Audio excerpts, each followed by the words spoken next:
दोस्तों नमस्कार। थंबनेल देख के आप समझ गए होंगे कि मैं साधारण ब्याज के किस्त वाले प्रश्न कराने वाला हूं। दोस्तों आज इस तरीके से किस्त वाले प्रश्न करेंगे कि मेरा दावा है कि आप कभी भूलने वाले नहीं हैं। एकदम बहुत ही आसान तरीका है। सबसे पहले मैं ट्रिक बता दूंगा कि आंसर कैसे फाइंड करना है, इसके बाद वो ट्रिक निकलता कहाँ से है ये चीज़ें मैं बताऊंगा। तो सबसे पहले मैं ट्रिक बताऊंगा जो आप कभी भूलने वाले नहीं हो, बस एक बार ध्यान से समझ लो। तो चलिए शुरू करते हैं। तो दोस्तों प्रश्न है कि 6450 रुपये की ऋण 5% वार्षिक साधारण ब्याज की दर से कितनी वार्षिक किस्त देकर 4 वर्षों में चुकाया जा सकता है।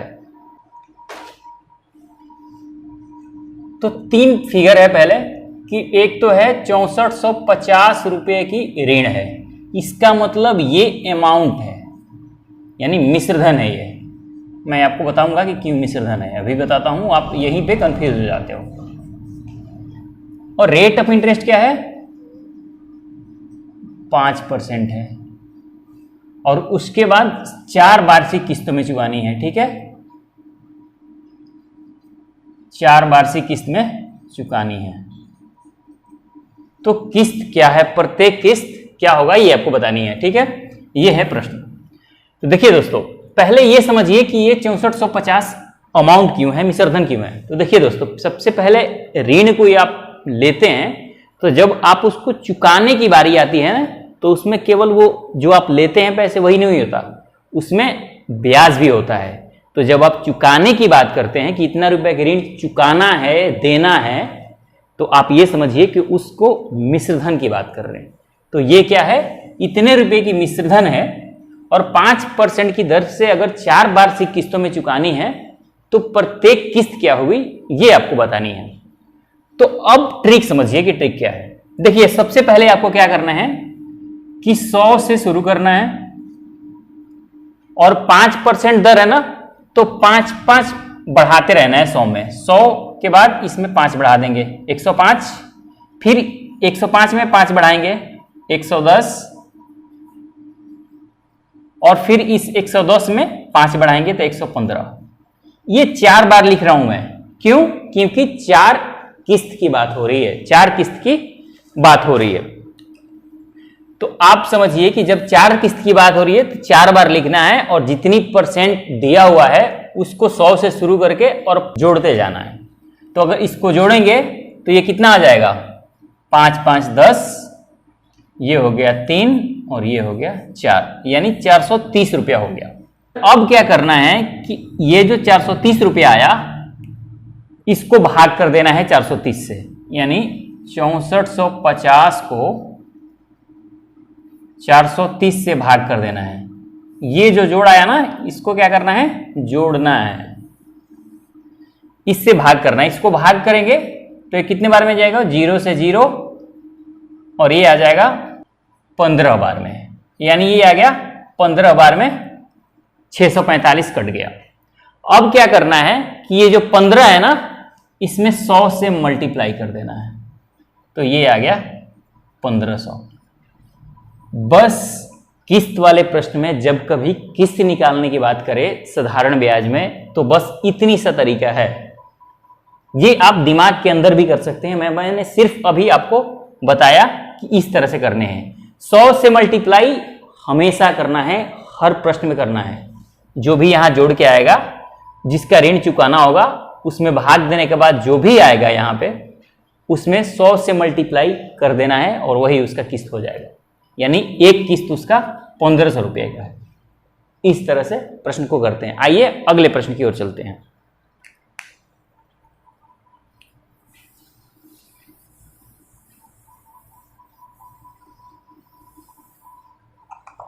₹4600 की राशि को 4 बराबर किस्तों में चुकाना है। यदि रेट ऑफ इंटरेस्ट 10% हो तो आपको बताना है कि प्रत्येक किस्त कितने रुपए की होगी। यानी राशि कितनी है, 4600 रुपया है। क्वेश्चन दिया हुआ है कि मिश्रधन जो है वो 4600 रुपया है। हमेशा इसको मिश्रधन समझना है, हम इसको मूलधन समझ लेते हैं, मूलधन ही होता। जब आप लौटाने की बात करते हैं इसका मतलब कि वो मिश्रधन है।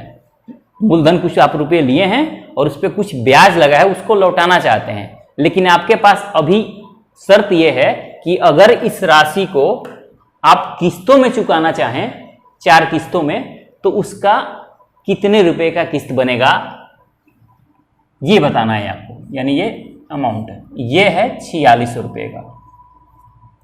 रेट ऑफ इंटरेस्ट जो है वो है 10% और 4 बराबर किस्तों में चुकाना है। किस्त कितने हैं टोटल? वो है 4 किस्तों में आपको चुकाना है। मैंने क्या कहा कि 100 से शुरू करना है और उसके बाद इसमें 10-10 जोड़ते चले जाना है, क्योंकि 10% रेट है। फिर 120, फिर 130, तो 30 और 20 50 और 10 60, 460 रुपये आ गया। अब क्या करना है, इस 4600 को 460 से भाग देंगे, ये आ गया 10, और इस 10 में 100 से कर देंगे गुणा, यानी ये पहले वाले से गुणा कर देना है, पहला किस्त निकालना है। तो ये आ गया 1000 रुपया। प्रत्येक किस्त उसकी 1000 रुपये की होगी। तो इस तरह से प्रश्न को करते हैं जब कभी किस्त वाले प्रश्न आपसे पूछा जाए और प्रत्येक किस्त और एक किस्त निकालना हो और बराबर बराबर किस्त देना हो, तो ये तरीका है। अब इसके पीछे कॉन्सेप्ट क्या काम करता है, तरीका क्या काम करता है, अगर ये आप जानना चाहते हैं तो आप अब समझिए कि इसके पीछे लॉजिक क्या लगता है, ये चीजें निकल के कहां से आती हैं।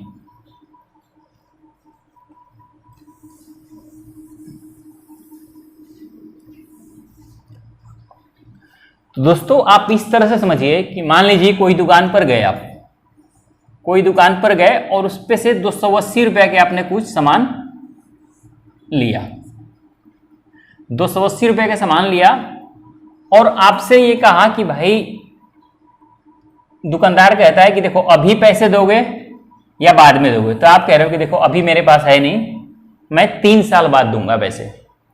तो जब 3 वर्ष बाद की बात हो रही है तो वो कहता है कि 380 रुपया का, भाई 280 रुपया का 3 वर्ष बाद जब चुकाओगे एक ही बार मिश्र धन, तो आपको 315 रुपया देने पड़ेंगे, मैं 315 रुपया लूंगा।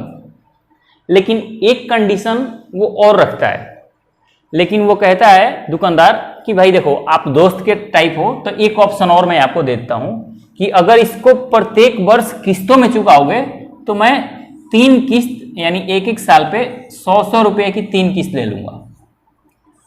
तब आप कहते हैं कि यार इसमें 15 रुपया कम है, यहां तुम 15 रुपये ज्यादा ले रहे हो, यहां 15 रुपया कम ले रहे हो। तो अब आपको सोचना है कि यहां 15 रुपये ज्यादा क्यों लग रहा है। अब क्यों इसलिए लग रहा है क्योंकि ये 280 रुपया पर टोटल ब्याज लग रहा है, 3 वर्ष बाद एक ही बार आप चुका रहे हो।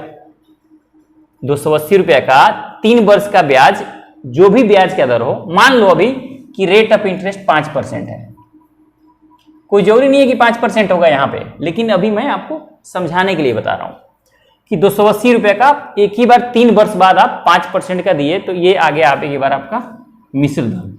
ये है मिश्र धन, आप 3 वर्ष बाद चुकाओगे तो 315 रुपये चुकाओगे, लेकिन प्रत्येक किस्त के बारे में चुकाओगे तो 100 रुपये चुकाओगे, यानी कम रुपए चुका रहे हो, 300 रुपया ही चुका रहे हो। तो ये कम क्यों चुका रहे हो? क्योंकि यहां जब आप 100 रुपये पहली बार दे देते हो तो मूलधन कितना बचता है? 280 है, तो 100 रुपये चुकाने के बाद 180 रुपया बचता है। यहां जब 100 रुपये चुका लेते हो तो यहां बचता है 80 रुपया। इसका मतलब है कि 1 वर्ष के बाद 180 रुपया बच जाता है मूलधन आपके पास, और 2 वर्ष के बाद 80 रुपया बच जाता है, जबकि यहां पे 3 वर्ष का एक ही बार 280 रुपया का ब्याज लगता है। तो अब इस तरह से समझो कि ये 315 रुपया कैसे आता है।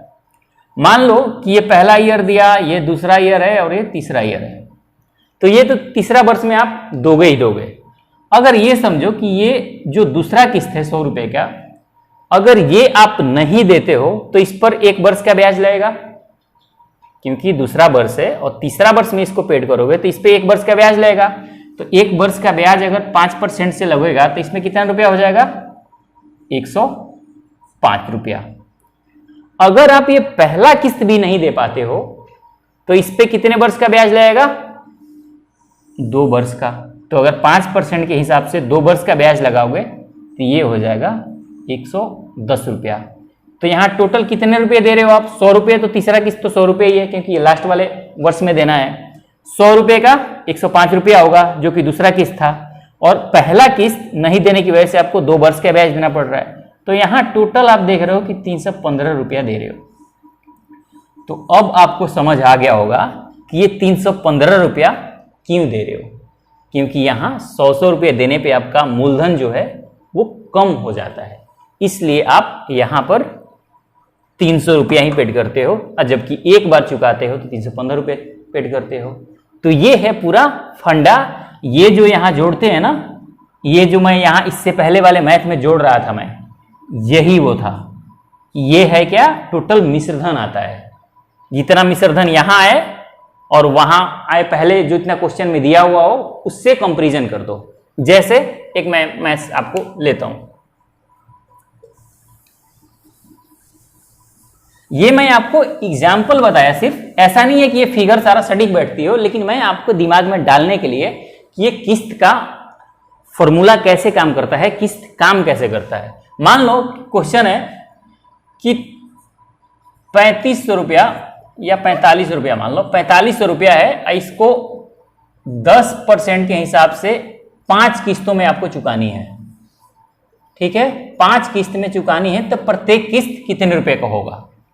तो ये मान के चलो हमेशा कि आपको 100 रुपए की 5 किस्त देनी है। ठीक,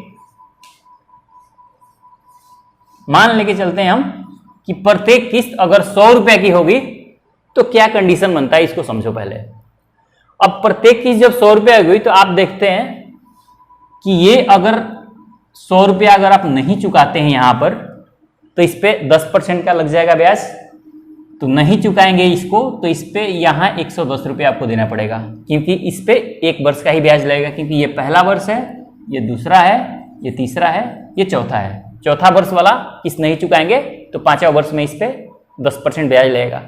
तीसरे वर्ष का नहीं चुकाएंगे तो इस पे 2 वर्ष का ब्याज लग जाएगा, यानी ये हो जाएगा 120। अगर दूसरे वर्ष का भी नहीं चुकाते हैं तो इस पे ब्याज लग जाएगा, और ये हो जाएगा 3 वर्ष का ब्याज लग जाएगा, ये हो जाएगा 130। और अगर ये पहले वर्ष वाला भी नहीं चुकाते हैं तो इस पे ब्याज लग जाएगा 4 वर्ष का, और ये हो जाएगा 140। तो ये टोटल कितना हो जाएगा? 40 और 30 70, और ये हो गया 100, यानी ये हो गया 100 200 300 400 500 600, ये आ गया 600 रुपया। तो यहां देखते हैं आप कि टोटल यहां ये क्या चीज है? ये मिश्रधन है, अमाउंट है, ये है मिश्रधन। तो यहां टोटल मिश्रधन अगर रुपया है और यहां कितना है? 4500 रुपया। अगर मिश्रधन 100 रुपया है तो किस्त कितने का है हमारा? 100 रुपये का। अगर टोटल मिश्रधन इतना रुपया का है तो किस्त कितने का होगा?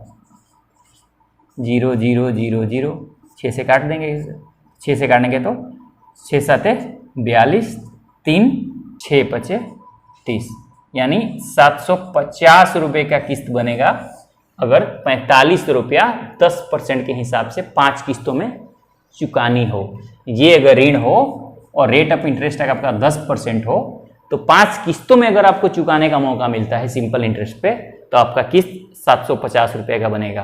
तो ये तरीका काम करता है एक्चुअल में। ये क्या आया कि अगर 600 रुपये की राशि होती आपको देना था अगर 10% के हिसाब से 5 किस्तों में, तो उसका कितना रुपया हमारा किस्त आता?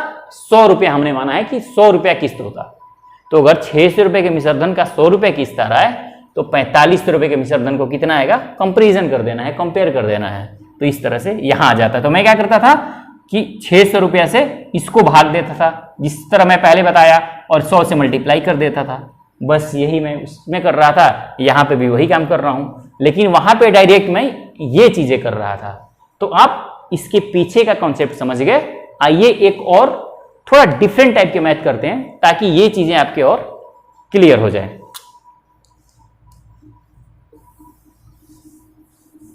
दोस्तों प्रश्न है कि 2550 रुपये 3 साल बाद देने हैं, यानी 2550 रुपया है, 3 साल बाद आपको देने हैं। यदि वो 3 किस्त में चुकाना चाहता है, पहले किस्त दूसरी किस्त का 1/3 तथा तीसरी किस्त का 1/4 हो, तो तीनों किस्त ज्ञात करो यदि ब्याज की दर 10% हो।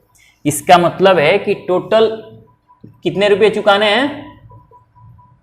2550 रुपए चुकाने हैं, यानी ये है आपका मिश्र धन। इसको आपको चुकाने हैं, लेकिन कंडीशन कहता है कि 3 साल बाद देने हैं। यदि वो 3 किस्तों में चुकाना चाहता है, क्या कहना है? 3 किस्त में चुकाना है, तो कंडीशन ये है कि जो पहले किस्त है, 3 किस्त में यहां बॉक्स बना लेता हूं, 1 2 और ये 3। अगर वो 3 किस्त में चुकाना चाहता है और रेट ऑफ इंटरेस्ट क्या है? 10% है, तो ये मैं मान के चलता हूं कि पहला किस्त जो होगा वो उसका 100 रुपए का होगा। तो आगे प्रश्न कहता है कि जो पहली किस्त है वो दूसरी का 1/3 है। दूसरे का 1/3 का मतलब दूसरा ये कितना होगा? दूसरा 300 रुपया होगा, तभी दूसरे का 1/3 करोगे तब 100 आएगा। तो ये पहला किस्त है, ये दूसरा किस्त है। आगे मैथ्स ये कहता है कि तीसरी किस्त का 1/4 है। कौन? पहले किस्त दूसरे की 1/3 तथा तीसरे की 1/4 है। 1/4 का मतलब तीसरा किस्त जो होगा वो 400 रुपए का होगा, तभी 1/4 करोगे तो 100 आएगा। तो आप यहां से देखते हो कि अब यहां मिश्रधन दिया हुआ है, तो यहां आपको मिश्रधन निकालना पड़ेगा। तो क्या मान के चलना है कि अगर ये यहां पे चुका नहीं पाता है तो कितने रुपए यहां ब्याज आएगा? 10% के हिसाब से 1 वर्ष का ब्याज लगेगा, क्योंकि दूसरे वर्ष में नहीं चुकाएगा तो तीसरे वर्ष में चुकाना पड़ेगा, तो सिर्फ 1 वर्ष का ब्याज देना पड़ेगा। तो 1 वर्ष का ब्याज 10% के हिसाब से लगाओगे तो ये आ जाएगा 330 रुपया। अगर ये पहले वर्ष में भी 100 रुपया नहीं चुकाता है तो इस पे 10% के हिसाब से 2 वर्ष का ब्याज लग जाएगा, तो ये हो जाएगा 120 रुपया। तो यहां मिश्रधन क्या बन रहा है? 0 5 4 3 7 और 1 8। यानी आप देख रहे हैं कि अगर मिश्रधन यानी 850 रुपया अगर देना हो ऋण 3 किस्तों में, तो उसकी पहली किस्त कितने की है? 100 की, दूसरे किस्त 300 की और चौथी किस्त 400 की है। तो यहां है 850 रुपये, यहां कितना है? 2550 रुपये। तो 2550 में और भाग कर दो 850 से, तो भाग कर दो 3 से कर दो, तो ये आ जाएगा 3 बार में। यानी आगे आइए 3 गुना, ये कितना गुना है? इसके 3 गुना, यानी 3 आया। तो अब प्रत्येक किस्त निकालना है आपको। तो वहां तो सारे किस्त 100 रुपए के थे, तो इसमें 100 से मल्टीप्लाई कर देते था, लेकिन यहां प्रत्येक किस्त अलग अलग है, तो यहां अलग अलग मल्टीप्लाई करना। तो अगर पहला किस्त निकालना हो तो ये हो जाएगा 100 रुपया, सॉरी 300 रुपया। अगर दूसरा किस्त निकालना हो तो इसमें 3 से मल्टीप्लाई करोगे तो ये हो जाएगा 900 रुपया, और तीसरा किस्त निकालना हो इसमें 3 से मल्टीप्लाई करोगे तो ये हो जाएगा 1200 रुपया। यानी कि 3 जब अलग अलग किस्त में निकालेगा तो आपसे क्वेश्चन कह रहा है कि तीनों किस्त क्या क्या होगा? तो किस्त होगा 300 रुपया, 900 रुपया और 1200 रुपया। तो ये फंडा आपको क्लियर हो गया होगा कि क्वेश्चन इस तरह से बनाते हैं। अगर इस तरह से आए तो ये कॉन्सेप्ट जानना भी जरूरी होता है। अगर ये कॉन्सेप्ट नहीं पता होता तो ये क्वेश्चन उस तरीके से ट्रिक वाले से नहीं बन पाता। इसलिए, लेकिन ध्यान रखना, इस तरह के प्रश्न बड़ा कम पूछते हैं आपसे, बराबर किस्त ही पूछ लिया जाता है जब कभी सिंपल इंटरेस्ट से प्रश्न पूछा जाता है। लेकिन फिर भी ये भी आपको जानना चाहिए। उम्मीद करता हूं कि ये आप समझ गए होंगे कि इसके पीछे की लॉजिक, इसके पीछे किस तरह से किस्त वाले के पीछे फॉर्मूला या मैथ या गणित काम करता है। एक प्रश्न और करते हैं, उसके बाद क्लास को समाप्त करेंगे। क्वेश्चन है कि 2180 रुपये 4 साल बाद देने हैं। यदि वो 4 बराबर किस्त में चुकाना चाहता है तो वो प्रत्येक किस्त कितने रुपए की होगी यदि ब्याज की दर 6% हो? यानी 2180 रुपया है, अमाउंट जो है वो है 2180 रुपया।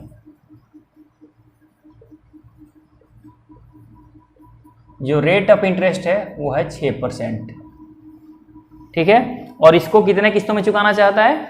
4 बराबर किस्तों में चुकाना चाहते हैं। 4 किस्त है और क्या है? 4 बराबर किस्त है। तो आपको बताना है कि प्रत्येक किस्त कितने की होगी। तो ये बराबर वाला किस्त है, तो ये मान के चलते हैं। देखो 100 पे इसको बनाते हैं, 100 रुपए की 4 किस्त है हमारी। मान लेते हैं कि 100 रुपए की अगर किस्त होती तो हमारा मिश्रधन कितना होता है यहां से निकाल लेंगे। तो यहां अगर नहीं चुकाते हम तो कितने? यहाँ 106 रुपये। इसको अगर नहीं चुकाते दूसरे किस्त को तो ये इसके लिए हम देते 112 रुपये। अगर यहाँ भी नहीं चुका पाते तो इस पर 3 वर्ष का ब्याज लगता, यहाँ हम 118 रुपये। तो ये कितना होता? 18 12 30 और 6 36 और ये हो गया 4, यानी यहाँ आ गया 436 रुपया। यानी अगर 436 रुपया का ऋण होता तो 100 रुपये का आपके किस्त बनते, लेकिन 2180 रुपये का किस्त है। तो 2180 में 436 से डिवाइड कर दो। तो इसको पहले 4 से कर दो। 4 एक बार 4 है 0, 4 9 36, 4 से 4 5 20, 18, 4 4 16, 4 5 20। अब इसको 5 बार में ये कट जाएगा। तो जब यहाँ 5 आया, मैंने क्या कहा था, जो कटने के बाद यहाँ आएगा उसी को किस्त में मल्टीप्लाई कर देना है। तो प्रत्येक किस्त बराबर है और 100 रुपये का है तो 100 से मल्टीप्लाई कर देंगे, यानी 500 रुपये का प्रत्येक किस्त होगा। अगर इतने रुपए की राशि को इतना रुपये में 4 बराबर किस्तों में चुकाना हो। तो ध्यान रखना, एक चीज़ और ध्यान रखना कि जो मूलधन होता है, यानी मैं यहाँ प्रिंसिपल लिख देता हूँ कि जो मूलधन होता है उससे बड़ा होता है किस्त। टोटल किस्त क्या है? टोटल किस्त। और इससे बड़ा होता है मिश्रधन। जैसे यहां टोटल किस्त कितने की है? 500 रुपए का है। तो 500 रुपए के हिसाब से अगर 4 बराबर किस्त में जब पैसे दोगे तो कितना रुपए बनेगा? 2000 रुपये। तो आप देखते हैं कि मूलधन से तो ये ज्यादा ही होगा, मूलधन जितना भी हो वो अलग बात है, लेकिन मूलधन से तो ज्यादा होगा क्योंकि यहाँ प्रत्येक पे ब्याज लग रहा है। और ये जो अमाउंट है इससे कम है। कम क्यों है? क्योंकि ये एक ही बार 4 वर्ष के बाद ब्याज दिया हुआ है मूलधन पर, लेकिन यहाँ मूलधन घटता रह रहा है क्योंकि 100 अगर प्रत्येक किस्त 500 रुपये देता है पहला किस्त, तो मूलधन में से 500 रुपये कम हो जाता है दूसरे वर्ष के लिए, और फिर 500 रुपये अगर देता है दूसरे वर्ष तो तीसरे वर्ष के लिए और 500 रुपये कम हो जाता है मूलधन से। तो इसलिए यहाँ ब्याज जो होता है वो उसको पैसे किस्त के रूप में कम देने पड़ते हैं अगर वो किस्त से चुकाना पड़ता है। और अगर एक ही बार 4 वर्ष बाद चुकाए तो उसे ज्यादा पैसे देने पड़ेंगे। यानी कि मैंने यही कहा कि मूलधन से बड़ा होता है किस्त टोटल और इससे बड़ा होता है मिश्रधन। दोस्तों उम्मीद करता हूं कि ये क्लास आपको पसंद आया होगा। जैसा भी लगा हो आप कमेंट्स में बताइए। अगर अच्छा लगा हो तो वीडियो को लाइक कर दीजिए, शेयर कर दीजिए और चैनल को सब्सक्राइब कर लीजिए, क्योंकि इस तरह के प्रयास यहाँ लगातार होते रहते हैं। चलिए मिलते हैं अगले वीडियो में, तब तक के लिए नमस्कार।